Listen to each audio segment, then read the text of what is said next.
there, Mimms Museum Book Club.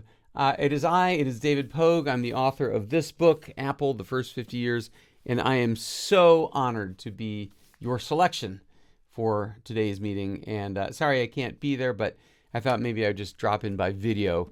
And I thought perhaps what I would speak to you about briefly is the 5 reasons I wrote the book. I mean, it is a big book, it is a heavy book, it is an expensive book, it's an all color, which color printing costs a lot, and a heavy book. I thought maybe I would just speak for a couple of minutes about why I wrote the book. What was the point of doing this 2-year project that just about killed me?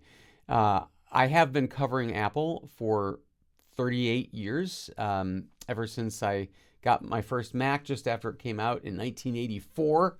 I joined the Yale Mac User Group, this little computer club, and almost immediately I started writing about Apple. And I've really never stopped at Macworld Magazine and then the New York Times and now at CBS Sunday Morning. So I thought I'd just let you know the 5 reasons I wrote the book. The big one, of course, is I wanted to tell the whole story. There have been many books about Apple, but none recent and none that cover the entire 50 years. The last 15 years actually worried me a lot because Apple has this rule. They do not let current executive designers and engineers speak to the press.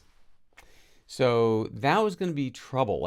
I was looking at the last 200 pages of the book being blank if I didn't get Apple's cooperation. I didn't want Apple to have editorial control over the book. I didn't want them to have any part of writing it because I needed to feel free to write about the bad times as well as the good.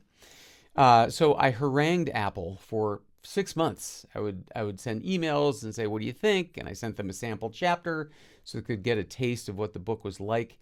And finally, incredibly, they said, okay. They said, we will grant you interviews. And they treated me to what turned out to be 4 days at Apple Park of hour interviews with Tim Cook's entire executive team and the designers and the engineers. And it was just an incredible blessing. And they gave me access to their archives, which you can see in those color pictures.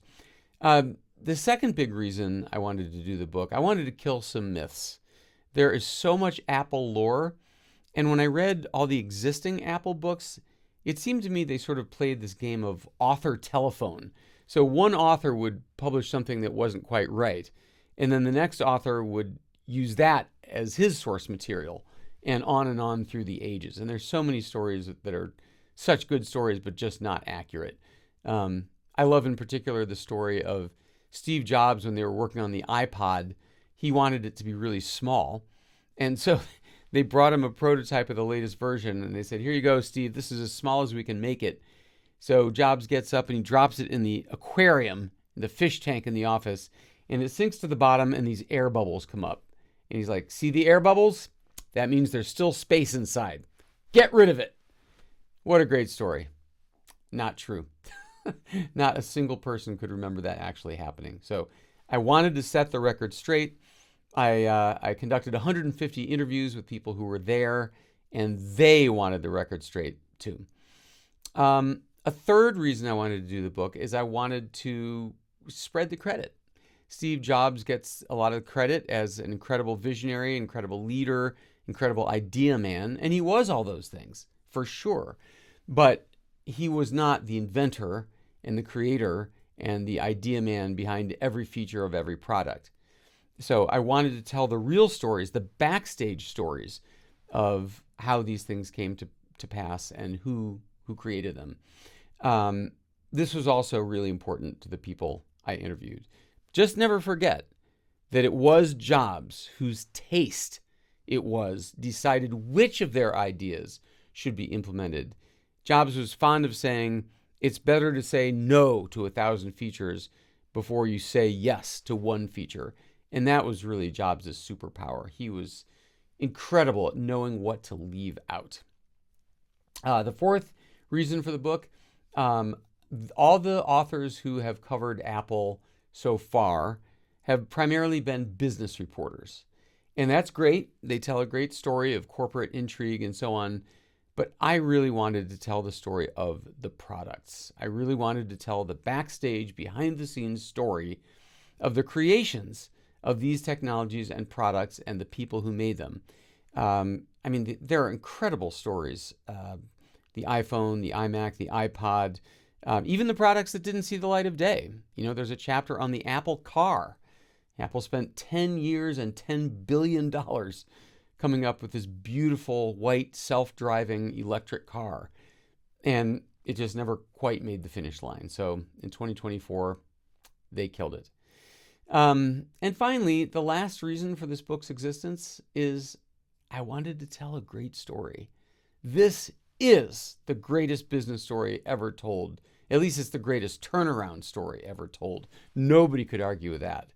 I mean, Steve Jobs co-founded Apple with Wozniak, and the shape of Apple's fortunes are a big N, right? It was a rise, a fall, and a rise again.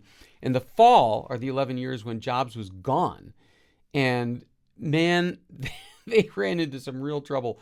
By the time Jobs returned in 1997, Apple had 50 different Mac models for sale with indistinguishable names and features. They had 12 different ad agencies running sometimes conflicting ad campaigns. They had fallen into fiefdoms and duplication and redundancy. At one point in 1996, 2 Apple lawyers showed up in trademark court to sue each other. Maybe my favorite story of that period of all. Jobs came back. He fired the board. He shut down all 50 Apple models. He killed the Newton. He killed the Advanced Technology Group. He basically restarted the company, and he turned that company back to profitability in 1 year. That's a great story.